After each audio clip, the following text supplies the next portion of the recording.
بسم اللہ الرحمن الرحیم۔ السلام علیکم۔ انفوپیڈیا کی انفارمیٹیو دنیا میں خوش آمدید۔ ناظرین، جب ہم اپنے بچپن کی طرف پلٹ کر دیکھتے ہیں تو بہت ساری معصوم یادیں ہمیں اپنی باہوں میں لے لیتی ہیں۔ انہی معصوم یادوں کا ایک بہت بڑا حصہ وہ کہانیاں ہیں جو ہمیں والدین یا گھر کا کوئی بزرگ سنایا کرتا تھا۔ ان کہانیوں کی طرف اگر ہم توجہ دیں تو ان میں کچھ کردار بہت واضح نظر آتے ہیں، جیسے ایک شہزادی، شہزادہ، جادوگر یا جادوگرنی اور ایک آنکھ والی مخلوق۔ یہ ایک آنکھ والی مخلوق دو طرح سے کہانیوں میں نمودار ہوتی ہے۔ اول تو اس کی دو آنکھوں کے درمیان تیسری آنکھ ہوتی ہے، یا پھر اس کی پیشانی کے وسط میں صرف ایک ہی آنکھ ہوتی ہے۔ یہاں ایک سوال یہ بھی پیدا ہوتا ہے کہ یہ ایک یا تین آنکھوں والی مخلوق بالغ انسان کے ذہن میں کہاں سے آئی؟ کیا یہ اس کے تخیل کی پیداوار ہے، یا دنیا میں کہیں کسی انسان نے ایسی مخلوق کو دیکھا اور اسے دوسروں سے بیان کیا جو بعد میں کہانیوں کا کردار بنا، جس میں وہ تیسری آنکھ والی مخلوق جادوئی اور پراسرار قوتوں کی مالک ہوتی؟ کیوں نہ آج ہم اپنے بچپن کی معصومیت اور بلوغت کی دانائی اور ذہانت کو یکجا کر کے اس تیسری آنکھ کی حقیقت کو تلاش کرنے کی کوشش کریں۔ تمام انسان اور زمین پر نظر آنے والی دیگر مخلوقات اپنی بقا اور تحفظ کے لیے 5 قوتوں کو استعمال کرتی ہیں، جن میں دیکھنا، سونگنا، چکھنا، چھونا اور سننا شامل ہے۔ ان 5 قوتوں کا مقصد انسان اور زمین کی دیگر مخلوقات کو وہ ضروری معلومات فراہم کرنا ہوتا ہے جو اس کے لیے فائدہ مند ہو اور وہ نقصان یا خطرات سے بھی بچ سکے۔ ہمیں زندگی میں اکثر ایسی صورتحال کا سامنا بھی ہوتا ہے جہاں پر ان 5 قوتوں کی معلومات سے ہٹ کر ہمیں کچھ اور بھی محسوس ہوتا ہے۔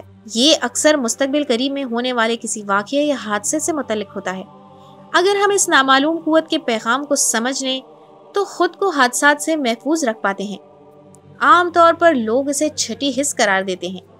ہمارے معاشرے میں ایسے لوگ بھی پائے جاتے ہیں جو اس چھٹی حس کے ذریعے دیگر مخلوقات سے نہ صرف رابطہ کرتے ہیں بلکہ ان سے گفتگو بھی کرتے ہیں۔ مردہ لوگوں سے رابطہ اور بات کرنے کے لیے چھٹی حس کو ہی استعمال کیا جاتا ہے۔ روحانیت سے تعلق رکھنے والے لوگ صدیوں سے انسانی جسم میں موجود مختلف قوتوں کی نشاندہی کے ساتھ ان کا استعمال بھی بتاتے آئے ہیں، لیکن ہم ان کو غیر حقیقی قرار دے کر رد کر دیتے ہیں۔ یہ بھی ایک عجیب اتفاق ہے کہ روحانیت جن باتوں کی نشاندہی صدیوں پہلے کر آئی، آج کی سائنس اسے ثابت کر رہی ہے۔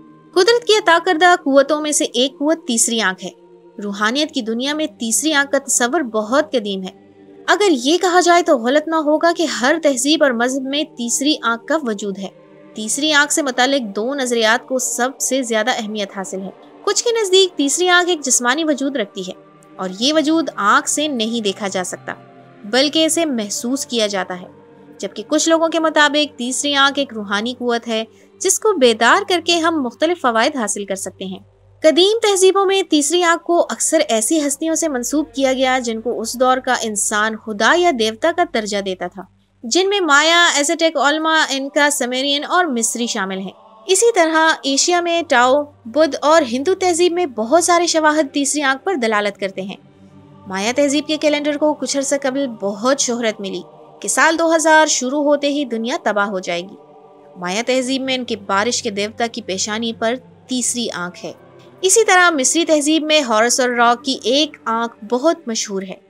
اس ایک آنکھ کو تحفظ اور بادشاہی کی علامت سمجھا جاتا تھا۔ سمیرین تہذیب میں تیسری آنکھ کو پائن کون یعنی پائن کے درخت کے پھل سے منسوب کیا گیا۔ عیسائی مذہب کے سب سے اہم شہر ویٹیکن میں بھی پائن کون کا ایک بہت بڑا مجسمہ نصب ہے۔ قدیم یونانی اور روم کے رہنے والے ایک ایسی مخلوق کے وجود کو تسلیم کرتے تھے جس کی پیشانی میں ایک آنکھ تھی۔ اس دیو ہیکل مخلوق کو سائیکلوپس کہا جاتا ہے۔ میکسیکو، کولمبیا، پیرو اور پاناما میں بہت سارے مقامات پر تیسری آنکھ والے ہزاروں سال پرانے مجسمات دیکھے جا سکتے ہیں۔ دنیا کے تمام ہی بڑے مذاہب میں تیسری آنکھ کا ذکر کہیں نہ کہیں موجود ہے۔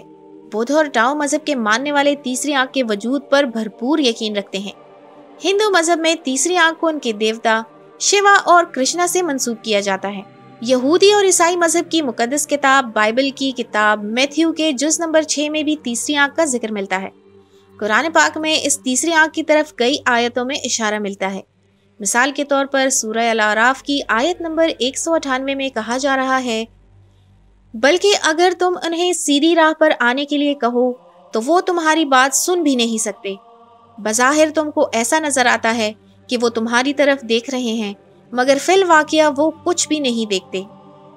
اس آیت سے پتہ چلا کہ نبی کریم صلی اللہ علیہ وآلہ وسلم کو دیکھنے اور ان کے پیغام الہی کو سمجھنے کے لیے جسمانی آنکھ نہیں بلکہ روحانی آنکھ کی ضرورت ہے۔ کیونکہ اس معاشرے کے لوگ نبی کریم صلی اللہ علیہ وآلہ وسلم کو صرف جسمانی آنکھ سے دیکھ رہے تھے اور جسمانی کانوں سے سن رہے تھے، جبکہ اللہ تعالیٰ کے حکم کو سمجھنے کی اہلیت اسی میں تھی جس نے اپنی روحانی آنکھ اور روحانی سماعت کو بیدار کر رکھا تھا، جبکہ اللہ تعالیٰ کے حکم کو سمجھنے کی اہلیت اسی میں تھی جس نے اپنی روحانی آنکھ اور روحانی سماعت کو بیدار کر رکھا تھا۔ پھر سورہ یونس کی آیت نمبر 43 میں ہے، اور ان میں سے بعض ایسے ہیں کہ تمہاری طرف دیکھتے ہیں، کیا تم اندھوں کو راہ دکھا دو گے اگر کچھ بھی نہ دیکھتے ہوں؟ اس آیت نے پھر ثابت کر دیا کہ نبی کریم صلی اللہ علیہ وآلہ وسلم کی پہچان اور معرفت کے ساتھ حکم الہی کو سمجھنے کے لیے جسمانی آنکھ نہیں بلکہ روحانی یا اندرونی آنکھ کا روشن ہونا ضروری ہے۔ وہ لوگ جو نبی کریم صلی اللہ علیہ وآلہ وسلم کو صرف جسمانی آنکھ سے دیکھ رہے تھے، اللہ تعالیٰ ان کو اندھا کہہ رہا ہے۔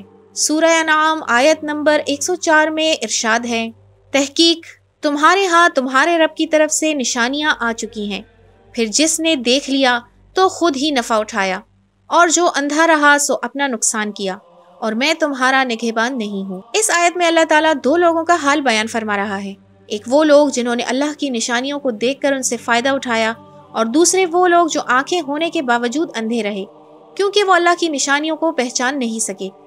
یہاں یہ بات معلوم ہوئی کہ اللہ کی نشانیوں کو اس جسمانی آنکھ سے نہیں دیکھا جا سکتا، بلکہ اس کے لیے بھی روحانی بصارت لازمی ہے۔ جیسا کہ پہلے ذکر ہو چکا ہے کہ تیسری آنکھ پر آج تک جو کچھ لکھا یا کہا گیا وہ دو حصوں میں تقسیم ہے۔ در حقیقت تیسری آنکھ جسمانی اور روحانی وجود رکھتی ہے، اور اس کا تعلق انسان کے دماغ سے ہے۔ اگر ہم انسانی دماغ کو دیکھیں تو اس میں آنکھ کی شکل بالکل واضح نظر آتی ہے۔ اس کو مزید واضح کرنے کے لیے انسانی دماغ کی اندرونی تصویر یہاں پیش کی جا رہی ہے۔ لیکن ایک سوال یہ پیدا ہوتا ہے کہ قدرت نے انسانی دماغ کے اندر آنکھ کا عکس کیوں پیدا کیا؟ کیا یہ ہم انسانوں کے لیے کوئی پیغام ہے کہ دماغ صرف سوچنے کی ایک مشین نہیں بلکہ اس کا کام کچھ اور بھی ہے؟ آج سائنس اور طب اس بات کو ثابت کر رہے ہیں کہ اگر انسان اپنی دماغی صلاحیتوں کو سمجھ لے اور روز کچھ ایسی چیزوں کو اختیار کرے جو اس کی دماغی صلاحیت کو بڑھاتی ہیں، تو کچھ ہی عرصے میں انسان اس قابل ہو جاتا ہے کہ وہ زندگی کی حقیقت کو سمجھ لیتا ہے، اور پھر وہ ایک بہتر انسان کے طور پر زندگی بسر کرتا ہے۔ کچھ کے نزدیک اگر کوئی انسان روحانی طور پر مضبوط نہیں ہے تو پھر تیسری آنکھ کو بیدار کرنا اس کے لیے نقصان دہ ہوتا ہے۔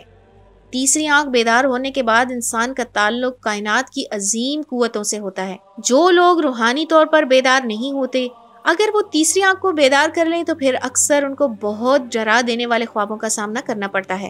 اس کے ساتھ ایسے لوگوں کو ایسی مخلوقات بھی دکھائی دینے لگتی ہیں جن کو انسانی آنکھ نہیں دیکھ پاتی، اور یہ مخلوقات اکثر نقصان پہنچاتی ہیں۔ جو قرآنی آیات ہم نے پہلے پیش کی ان سے واضح ہو جاتا ہے کہ انسان کا اصل مقصد اپنے اندر ایسی قوت کو بیدار کرنا ہے جو اسے جانوروں سے الگ کر دے، کیونکہ آیات قرآنی کے مطابق جو لوگ اپنے اندرونی قوت کو بیدار نہیں کرتے وہ جانوروں سے بھی بدتر ہیں۔ تیسری آنکھ کو بیدار کرنے سے انسان پر زندگی اور مستقبل کے بہت سارے دروازے کھل جاتے ہیں، اور وہ اس مقام پر آ جاتا ہے کہ جہاں کائنات میں موجود ہر قوت اس کی مرضی کے مطابق چلنے لگتی ہے۔ اس کے بارے میں شاعر مشرق علامہ اقبال نے کیا خوب کہا ہے، خودی کو کر بلند اتنا کہ ہر تقدیر سے پہلے خدا بندے سے خود پوچھے بتا تیری رضا کیا ہے۔ اس متعلق آپ کی کیا رائے ہے؟ کمنٹس کر کے اپنی رائے کا اظہار کیجیے۔ ویڈیو کو پسند آنے کی صورت میں لائک کر کے اپنے فرینڈس کے ساتھ بھی شیئر کیجیے، اور اگر آپ ہمارے چینل پر نئے ہیں تو ہمیں سبسکرائب کرنا مت بھولیے گا۔ ملتے ہیں آپ سے ایک اور اچھے سے دلچسپ ٹاپک کے ساتھ، تب تک کے لیے اپنا ڈھیر سارا خیال رکھیے گا۔ اللہ حافظ۔